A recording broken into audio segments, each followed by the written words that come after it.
What's up, everybody? Welcome to Podcast Now. I'm Alex, and in this video, I want to talk about the Hogwarts Legacy promotion and why I believe it's almost over. Now, I'm talking specifically about what they've been showing us on Twitter, with the past YouTube, obviously, things, and this involves ASMR, state of plays, all that good stuff.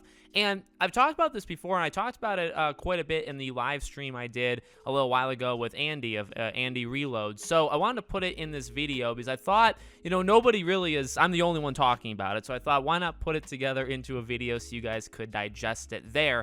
And so what I'm talking about is when you really think about it, when you take a couple steps back, we are almost to the end of this lead up to Hogwarts Legacy. Now, we still have quite a bit more to go, and things are going to get, pretty fast and furious, as you can see with Gotham Knights, what it's like, the last couple of weeks before it releases. It gets nuts. And so late January, early February is going to be the time to, I guess if you want to be part of it, it's going to be the time to be around in that sector, because it's going to be so much information. But really, we're almost at an end. And what I mean by that is, if you think about it, we have the Christmas break. And this is something that I focus on quite heavily. Again, I don't really see other people talking about it, in that game developers, they get quite a bit of time off for, themselves around that Christmas and the New Year's period. So when we think of what's left for Hogwarts Legacy, yeah, we think of the extended gameplay, and if we're going to see, that Ravenclaw companion and all that stuff.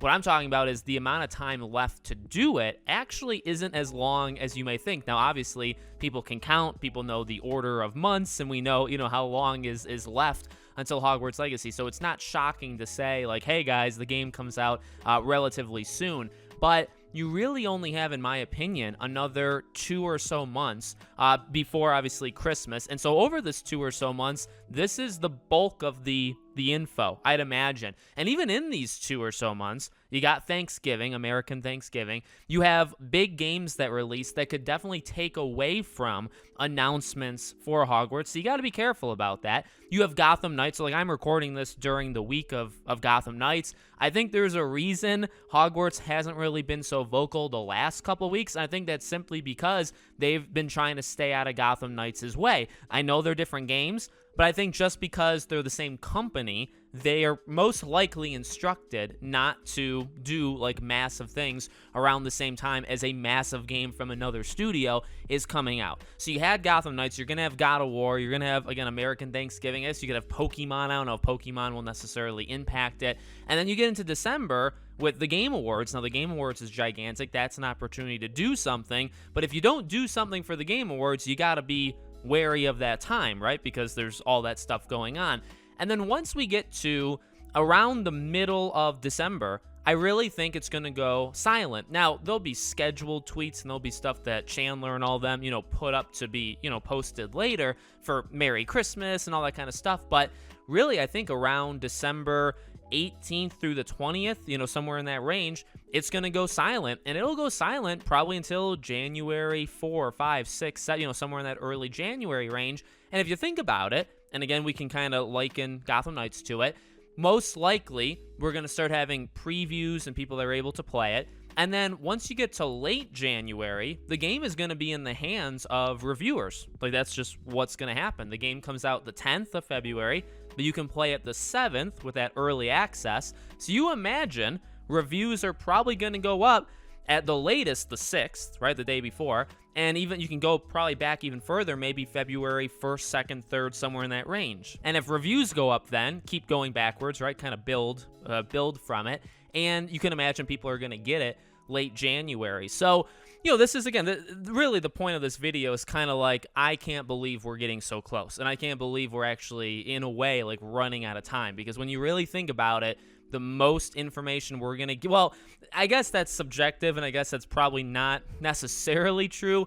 We're going to get new big information we've never heard before. You'd imagine over the next 2 months, maybe through an extended gameplay clip. Once we get to January, it'll be more impressions. You'll be listening to other people talk about their experience playing the game. Whereas the next 2 months is Avalanche telling us, right? So it's them playing the game, it's them walking us through things, and then once you get to January, and again, there's that gap because they're not working for 2.5, 3 weeks, whatever it ends up being, and then when we come back, it's other people most likely.